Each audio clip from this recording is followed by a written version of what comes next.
السلام عليكم من جديد، ومرحبا بكم من جديد في قناتي وقناتكم أروباس كادي شانيل 6616 منوعات من هنا ولهيه.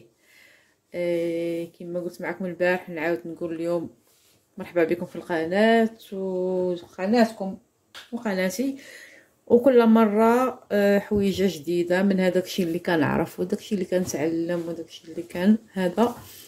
مره من المطبخ المصري، مره مطبخ مغربي، مره مطبخ تونسي، مره مطبخ ايطالي شويه شويه، مره هكا، مره نهضروا شويه مع بعضياتنا. مره اليوم بحال البارح مطبخ تونسي. غادي نحاول ندير واحد الحاجه كتشوفوها معايا هنايا الباكيه مكتوب فيها نواصر. واحد النوع من المعجنات نواصر. هنايا راه لا مارك ما عندنا غرض بها، حنا كنشوفوا هنا نواصر هو هذا النوع ديال المعجنات. هذه باكيه انا خليتها بحال هكذا باش نوريكم، جاتني من تونس بحال هكذا، مازال ما تفتحتش. هذه سبق لي فتحتها خدمت منها.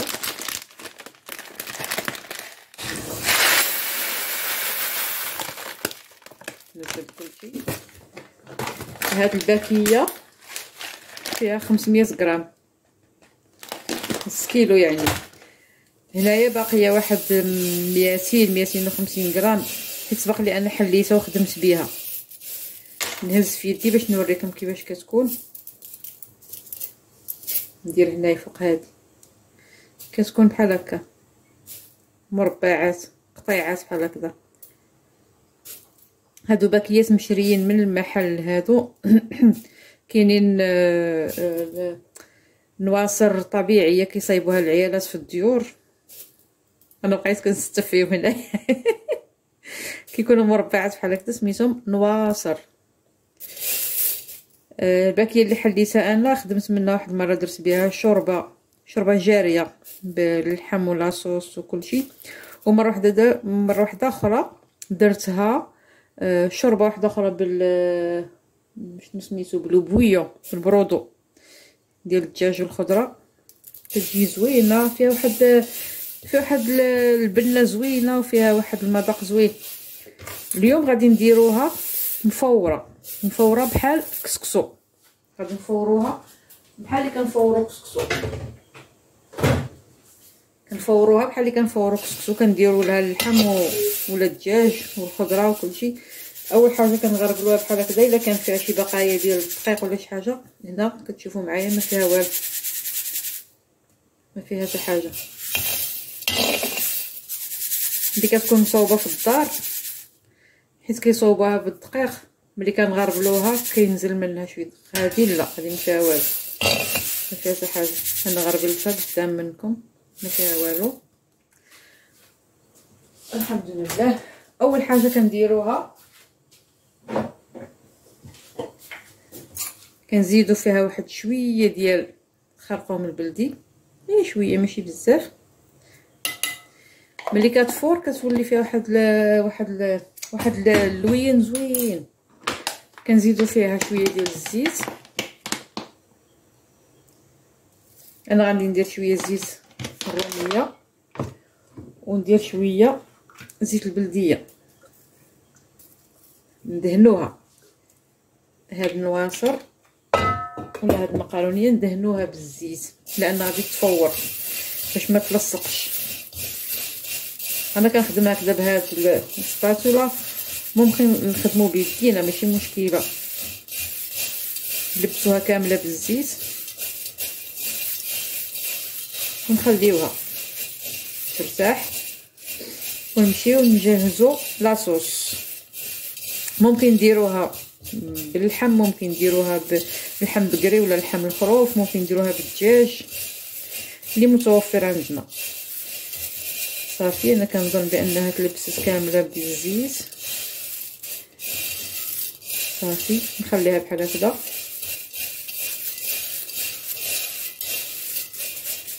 انا درت كميه قليله، هي راه ملي غادي تفور غادي تكثر. القياسات دائما وابدا كنقولها انايا، القياسات ديال الطبخ كل واحد قياسو يدير القياس اللي يناسبو. خليوها هنايا ونمشيو نوجدو لاصوص. لاصوص كنحتاجو فيها قلنا اما اللحم بقري اما اللحم الخروف اما الدجاج. انا اليوم غادي نديرها بالدجاج. طريفات ديال الدجاج عندي، طريفات ديال الصدر، طريفات ديال الفخذ. كنحتاجو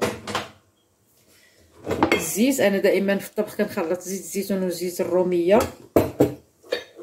كنحتاجو البصله مقطعه بحال هكذا مشلضه، الثومه شويه بزايد كناخدو النص ديالها كنصبو به والنص الثاني كنخليوه حتى كنزيدوه في التالي. والعطريه العاديه الملحه والبزار وشويه ديال التحميره كيقولوا هما فلفل زينه والتابل، تابل وكرويه. دائما كنقولها بحال الخليط ديال راس الحانوت ديالنا. ملي دقت انا غير ما فيهش غير القرفه والكوزه كنظن، هو خليط ديال التوابل. المهم هو تابل وكرويه كيجي فيها بنين. والهريسه هادشي باش غادي نخليو اللحم. ومن بعد نزيدو لاصوص طوماط. كتبغي هي لاصوص طوماط تكون فيها كثيره والزيت يكون فيها كثير باش المراحل الماجيه غادي تفهموا علاش. هاد النواصر هكا انا دهنتهم بالزيت. ممكن نزيدو رشاشه ديال الملحه ولكن كنخافوا من الملح لان قالوا لي هاد المقاروني كتكون معجونه بالملحه، نخافوا من الملحه ما نديروهاش فيها. نردوا بالنا ملي نبغيو نصبو. خليوكم معنا. غادي ندوزو جهه الغاز دابا باش نخدموا نصبو الدجاج ديالنا ونمرقوا ونشوفوا الامورات كيفاش دايره. احنا رجعنا حدا الغاز. البرايمه درتها ندير فيها الزيت. الزيت قلنا شويه بزايد،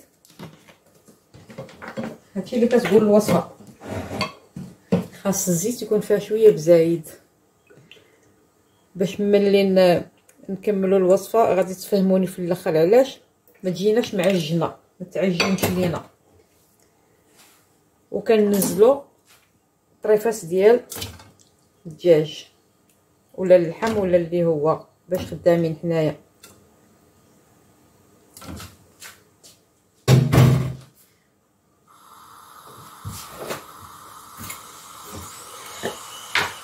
كنضيفوا عليهم شويه ديال الخرقوم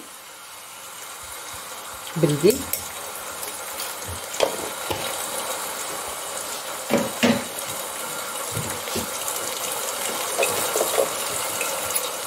كنديروا المليحه اللي كتكفانا. من بعد غادي نذوقوا حنايا ونقادو الذوق من بعد. بريمه انا عندي غير صغيره على قدي.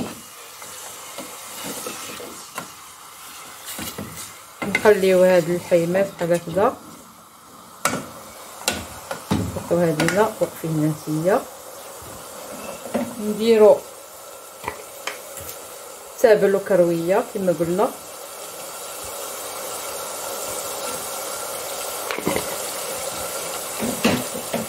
نديرو تحميره، فلفل زينه اللي كيقولوا التوانسه، فلفل زينه. الا كانت عندنا تحميره حاره نديروها لان هي كتبغي تكون حاره هاد النواصر.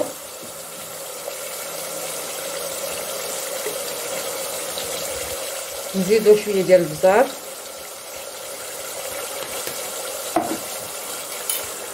نحركو باش هاد الدجاج ياخد من العطريه كامله ويتقلى.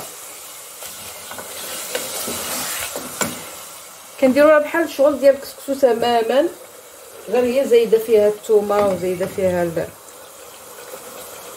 الاختلاف. والبصله مشلضه ماشي بحال الكسكسو كنديروا بصله جنيوحات، هنايا كنشلضوها. الثومه غادي ننزل نصها نخلي نصها، كتبغي هي الثومه كتير صافي. نخليوه يتشحر هذا الدجاج مع هذا البصيله بحال هكا.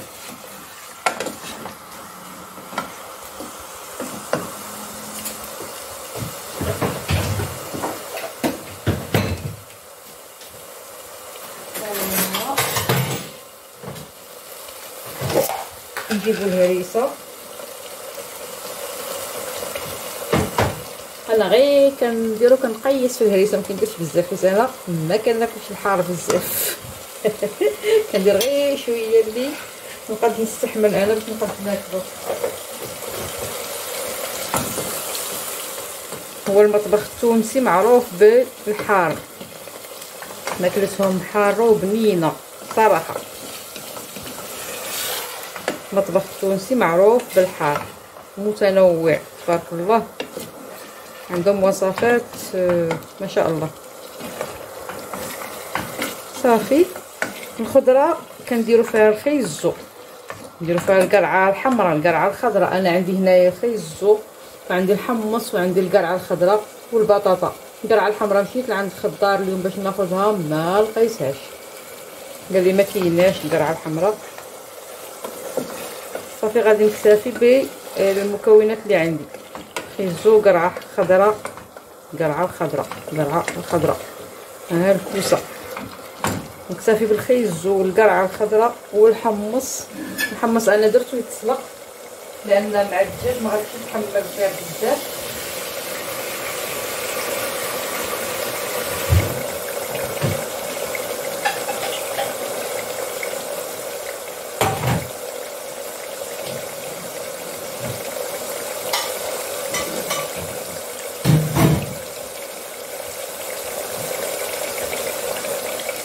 الحمص انا سلقته وخليت فيه شويه من الماء لان داك الماء ديالو مهم ننزلو، حيت الدجاج ما غاديش يتحمل طياب مع الحمص. الوغ سلقنا الحمص واحد نص سليقه ونزلناه مع الدجاج. دابا غادي نزيد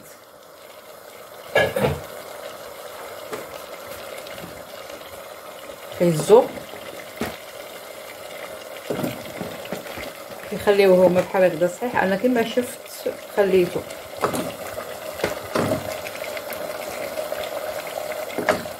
وغادي نزيد واحد المورسو ديال الكروم. القرعه غادي نخليها من بعد ملي بدا يطيب الخليط ديالنا، نحسو بالدجاج راه طاب، نحيدوه باش ما يتحلش بزاف، حيت الدجاج الا بقى كيطيب بزاف يتحل ما نلقاو في ما نرفدو فيه. كنحاول ننزل الكروم لتحت وندير طريفات ديال الدجاج من الفوق باش ملي نجي نجبدهم يجيوني ساهلين ان شاء الله الرحمن الرحيم. صافي دابا غادي نمرق على هاد الطنجره ونخليها طيب في خاطرها.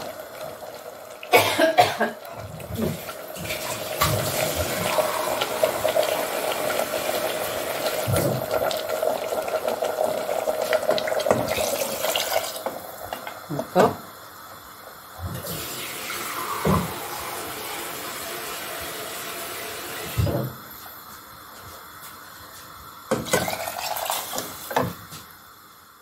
الماء القياس اللي غادي يطيب لنا الدجاج ونقدروا نسقيو به من بعد.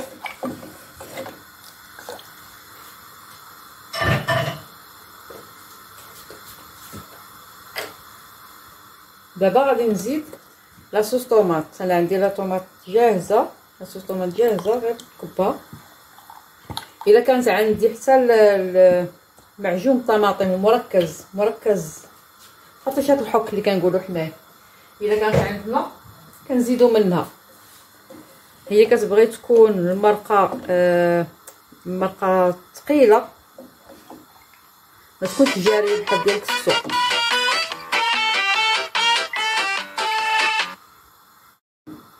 كنت كنقول كتبغي المرقه ديالها تكون ثقيله شويه، ما تكونش جاريه بحال ديال الكسكسو، تكون ثقيله شويه.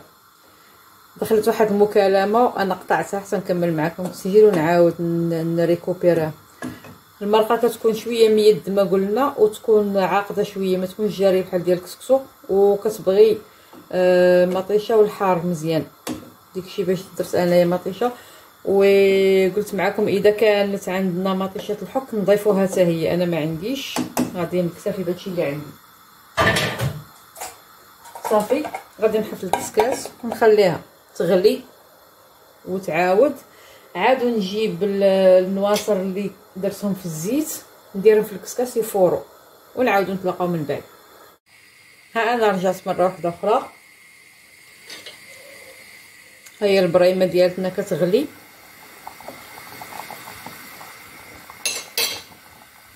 الكسكاس درت فيه النواصر مدهونين بالزيت وفيهم داك شويه ديال نخلطو.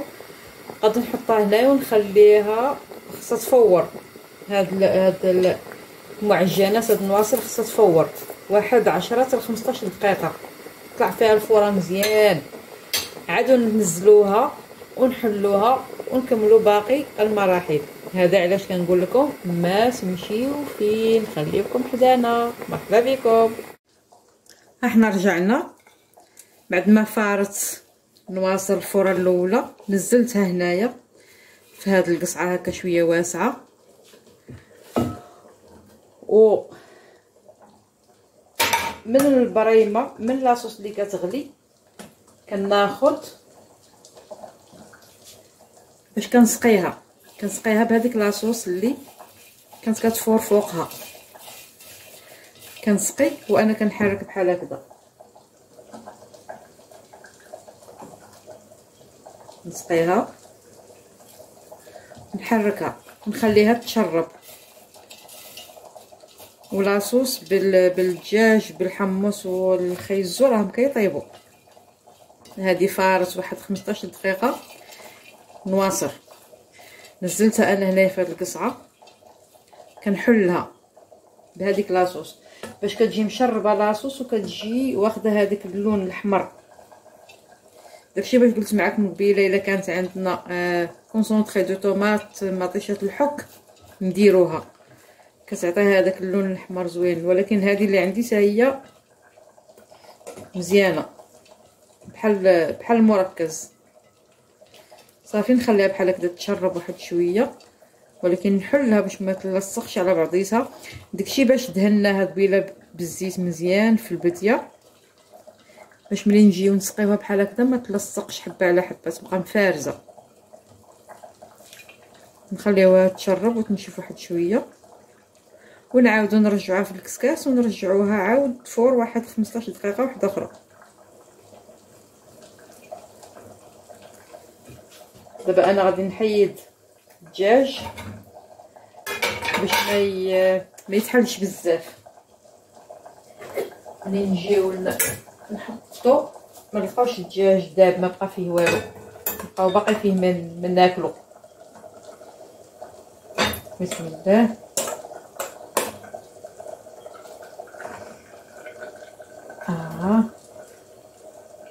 نواصل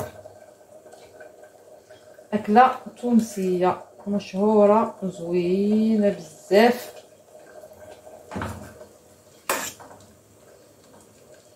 انا غادي نوريها لكم اليوم كيفاش شفتها، وكنتمنى كما كنقول معكم دائما كنتمنى ان طريقتي تعجبكم وتشجعكم باش تجربوا هاد الوصفات اللي كندير، ونتمنى اكثر واكثر انني نكون ناجحه فيهم. الدجاج ها هو حيدته، غادي نخليه هنايا باش ما يتحلش كما قلنا في الاول. هذيك الثومه اللي خليتها قبيله غادي نزيدها دابا، حيت هي هاد الوصفه كتبغي الثومه مزيان والحار. صافي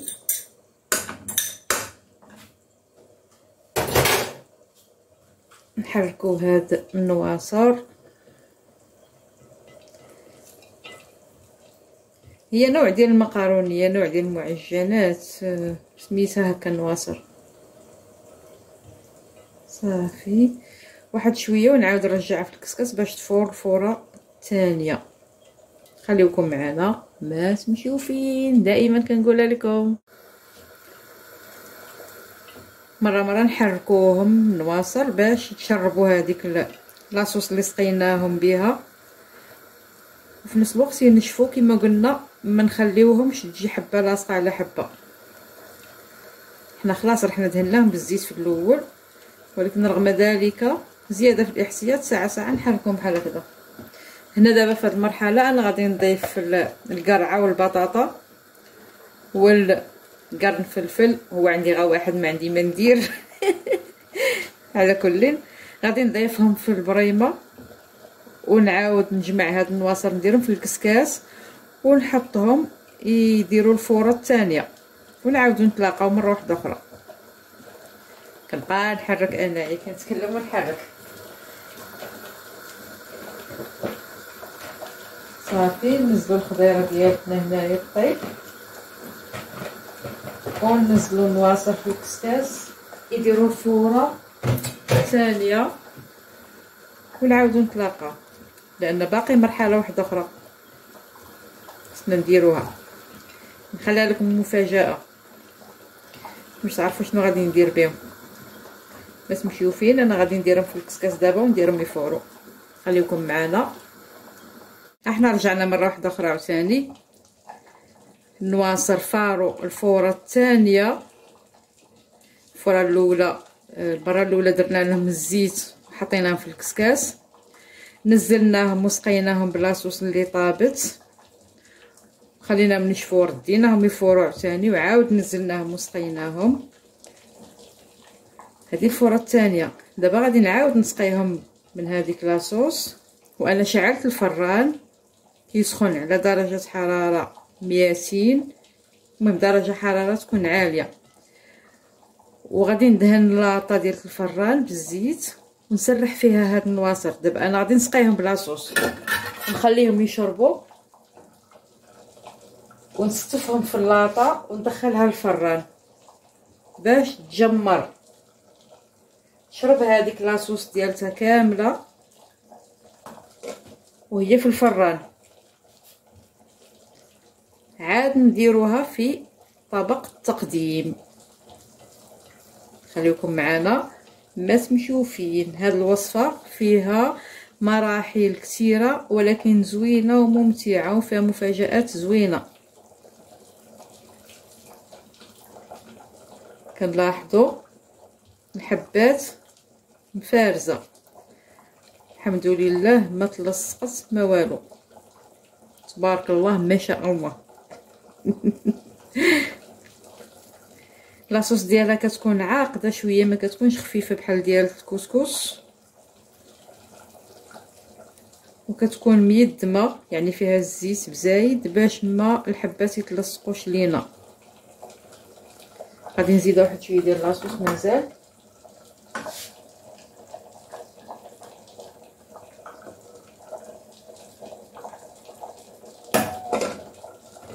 نحركها مزيان باش الحبات كلهم ياخذوا من لاصوص ويتسقاو مزيان. صافي ونسرحها بحال هكا باش تنشف. اكيد كتسمعوا تك تك تك تك تك تك تك البريمه كتغلي. دابا غادي الدجاج حيت في الاول كنت حيدته منها غادي نرجعو دابا باش ياخذ هذيك المذاقات كامله ديال الخضره واللون ديال لاصوص وصافي. انا غادي ندهن اللاطه بالزيت على ما النواصر ينشفوا نكبهم فيها في اللاطه يعني وندخلهم الفران باش ينشفوا واحد شويه يتجمروا كيقولوا يتجمروا. عاد من بعد نديرهم في طبق التقديم ونزينوه. خليكم معنا ما تمشيو فين. انا في هذه الاثناء اللي كتكون هاد الاكله هذه كتوجد مثلا هاد النواصر هما في الكسكاس كيفوروا انا ما كنبقاش مربع يدي. مشيت عند الخضار اليوم نقلب على شنو سميتهم السبانخ نقلب على لي زيبينار سبانخ ما لقيتهمش ولكن لقيت السلق لي بييطولي وجبت واحد جوج حزمات هما اللي كنت كنغسل وكنقي قبيله ملي كانوا هاد النواصر كيفوروا. انا كنقي السلق ونقيتهم وغسلتهم قطعتهم ودرتهم في الطنجره. انا دابا غادي نشعل عليهم النار يتسلقوا غير فماهم. انا ما كندير فيهم لا ما لا حتى شي حاجه.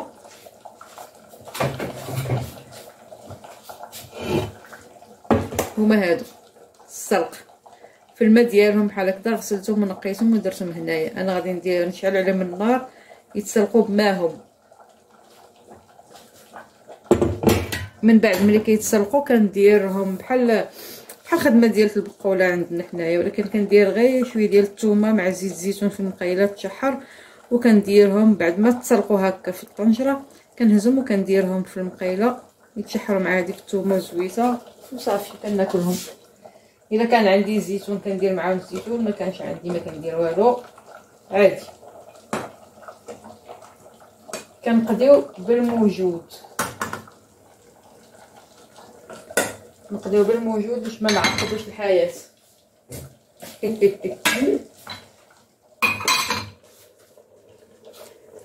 صافي دابا غادي نمشي ندهن اللاطه بالزيت.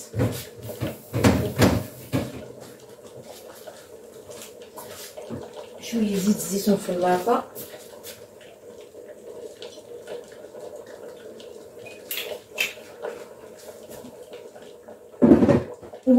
وبالشيته ندهنوها. ها هي اللاطه اللي غادي ندير فيها. الفران راه مشعول كيسخن. هاد اللاطه ندهنها بحال هكذا باش ما يلتصقوش الحبات ديال النواصر، وننزلهم هنايا وندخلها للفران هاد اللاطه باش يتجمروا.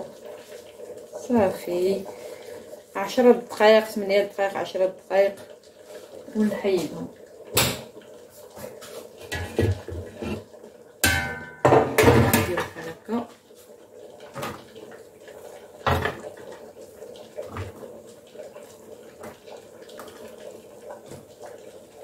نسرحوهم. الوصفه كتقول بحال هكذا، انا تابعه الوصفه اللي شفت الناس كيديروها، حيت انا مغربيه وكندير هذه وصفه تونسيه. تحيه للناس ديال تونس.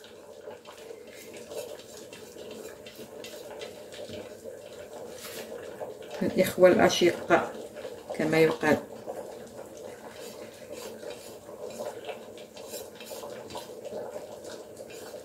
النواصر مفورين. صافي نحيدو هاد القصيعه نحطوها ليها. نسرحو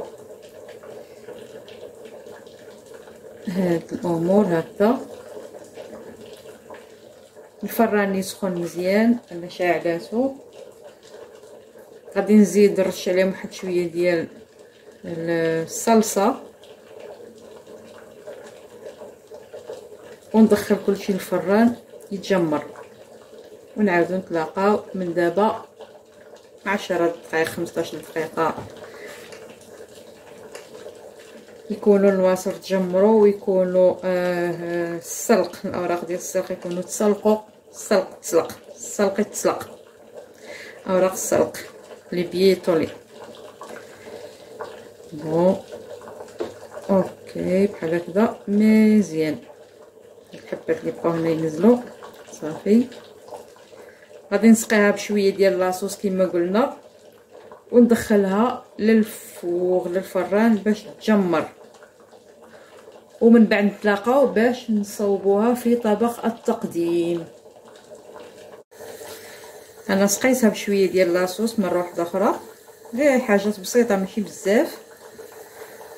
كنحاول نحركها بحال هكذا باش كلها تاخذ من لاصوص. صافي وغادي ندخلها دابا للفران ونعاودو نتلاقاو بعد قليل. وريقات ديال السلقه راه انا شعلت على الطنجره ديالهم راهم كيتسلقوا. غادي نقطع شويه ديال الثومه ونديرها مع زويته بلديه في المقله تشحر باش نشحرهم. صافي هذه دابا في الطريق الى الفران. احنا رجعنا مره واحده اخرى، خرجنا الصينيه ديالتنا من الفران. نواصر تبارك الله وصلى على النبي، تبارك الله ما شاء الله. تجمروا شربت وشربوا، المهم انا كنقول شربوا شربت، المهم قبلوا عليا. شربوا لاصوص كامله اللي درت فيهم. هذا الطبق كيدخل الفران، غادي نستفها فيه، نزل فيه كلشي، نقادها، نزينها بالطريفات ديال الدجاج وبالخضره اللي طيبناها، ونعاودو نرجعوها للفران. هو دابا مطفي، ما نقدر نشعل عليها شي 4 دقائق 5 دقائق لان انا طفيته، يقدر يبرد واحد شويه. غادي نقادها كما قلت معكم في هذا الطبق ونزينها بالخضره والدجاج، ونعاود نحطها في الفران واحد 3 دقائق 4 دقائق باش تشرب مزيان وتنسجم، وتا هذوك الحيمات ياخذوا واحد اللون دوغي والخضره، مع ان اللون ما شاء الله ما عندي ما نقول. انا شخصيا ما عندي ما نقول، نخلي الحكم لكم نتوما المتتبعين الكرام. هكا شي حبات كيطيروا من برا من صندوقهم. هذه موزه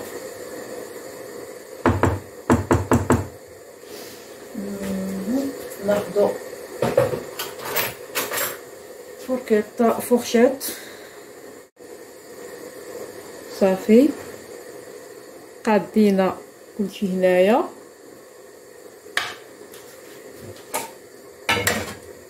نجيب مريمه حدايا، نحط الدجاج،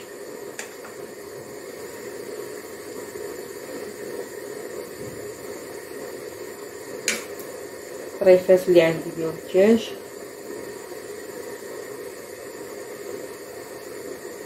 قريعه،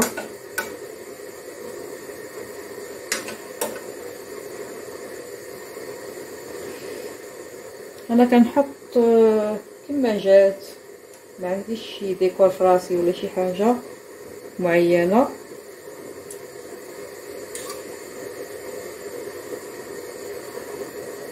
كنخدم بيديا، واخا تحرقت معليش.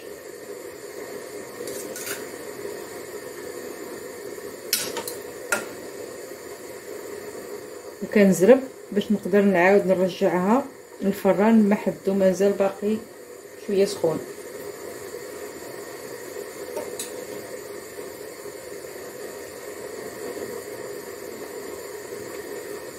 اسيميتريك، هاد لو طابلو اسيميتريك. المهم نزيدو طريف هنا، نزيد طريف الاخر هنا. شنو اللي باقي عندي هنايا؟ باقي عندي بطاطا نحطوها هنا،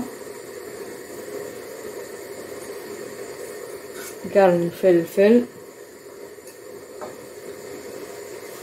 الكرنب تحل عندي ما ندير، غادي نديرو منو بلاش.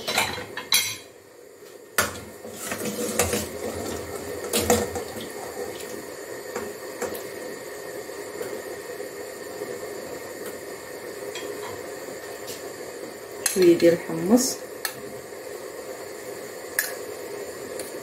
معاه الكرنب صافي. نحيدو هاد الكرنب الاخر، نحاولو نوزعو حتى شويه ديال الحمص. لاصوص ديالها جات عاقده خاطره زوينه زوينه ما شاء الله زوينه صافي. شنو باقي عندي هنايا؟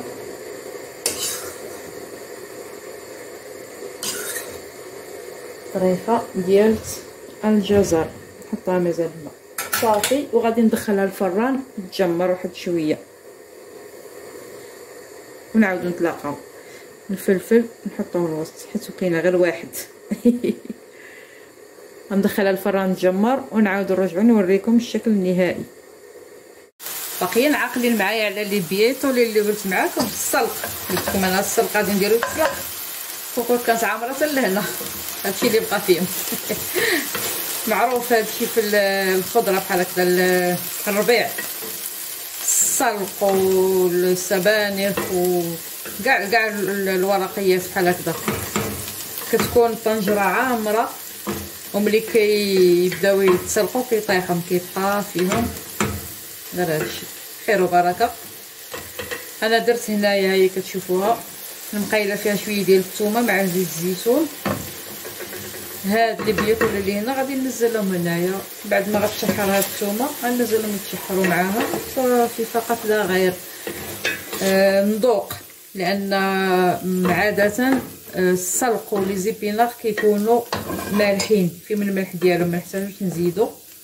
صافي غنبدا نهز وننزل هنا حتى كنشحرهم مزيان، عاد كنذوق، عاد كنشوف اذا كان خاصهم شي شويه ديال المليحه ولا حاجه كنضيفها. نضيف شويه ديال البينيرو البزار، شويه ديال البزار وصافي.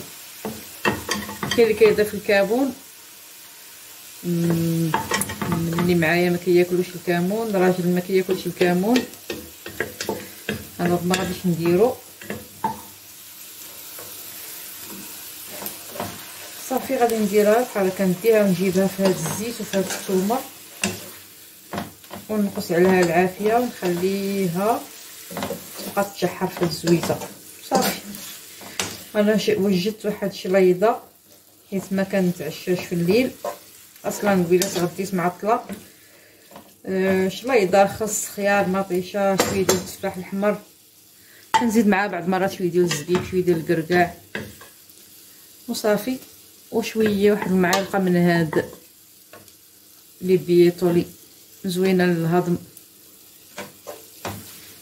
السلق تسلق صافي. نحيدو هذه من هنا، نشعلو هذه نجيبوها هنا، نطفيو هذه صافي. البوطه عندي انا كنشعلها بالبريكه، ما ملصقاش البريز، نشعل بالبريكه عادي. اللي كنكمل منها كنطفيها وكنقطع عليها الغاز وصافي. كنتمنى كنخدمش البريكي ديالها. البريكه الاخرى الطويله ما عرفتش تقادا فيها الحجار ولا ما فهمتش، ما بغاتش تشعل جوج مرات ولا ثلاثه صافي حيدتها، راها محطوطه تما. هادي كنضغط عليها هنايا، هادي كتبقى لاصقه بلاش، كنخدم بهاديك الصغيره. هادشي اللي كاين.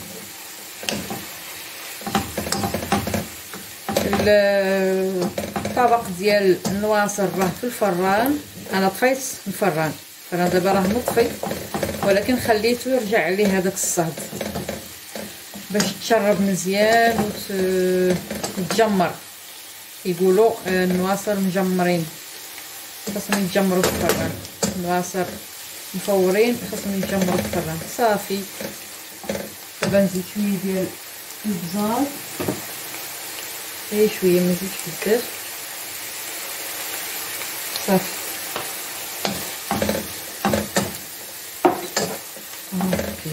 دابا حنا مزيان ملي نبغي ناكل نذوق، الا كان ناقصها مليحه نزيدها مليحه. انا كناكلهم بحال هكذا، ثومه وزيت الزيتون. الا كان عندي كما قلت لكم، الا كان عندي الزيتون كنزيد معاهم الزيتون، الا ما كانش عندي صافي بلاش، ماشي مشكله.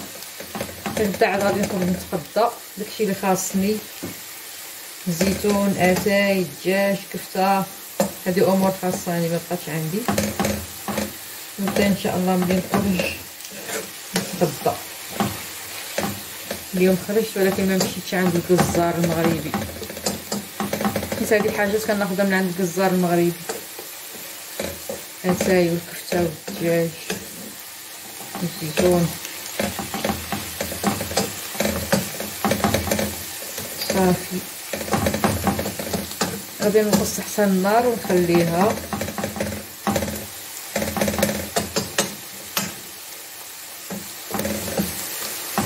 واحد شويه صافي. دابا باش تشرب هذاك الماء ديالها ما يبقاش فيها، تبقى واقفه على الزيت صافي، وتعتبر جاهزه هذه الاكله.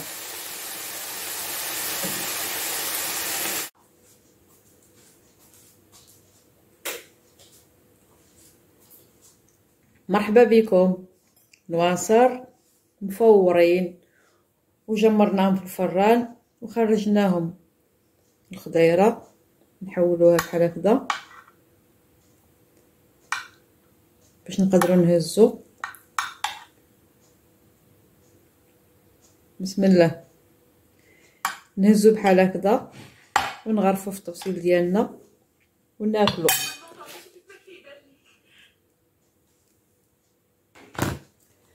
كل واحد يغرف الطبسيل ديالو وياكل. انا درت بحال هكذا غير باش نوريكم الحبات ما شاء الله، ما تعجنت ما تلصقت ما حتى شي حاجه. مع العلم اول مره كنديرها، هاد الوصفه اول مره كنديرها. نواصر كل حبه مفروزه على حبه. والمذاق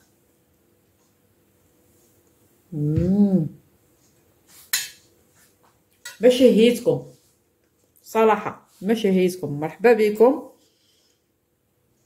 وكنتمنى طريقتي تنال اعجابكم وتفكروا تجربوها. هنايا لي بييطولي ديالي صافي شحرتهم في هذيك الزويته، كبيت عليهم زويته بلديه مازال، وحنايا جاهزين. كويس ديال اتاي،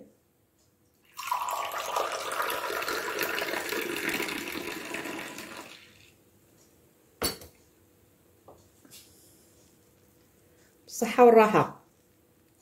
مرحبا بكم معنا بالصحه والراحه.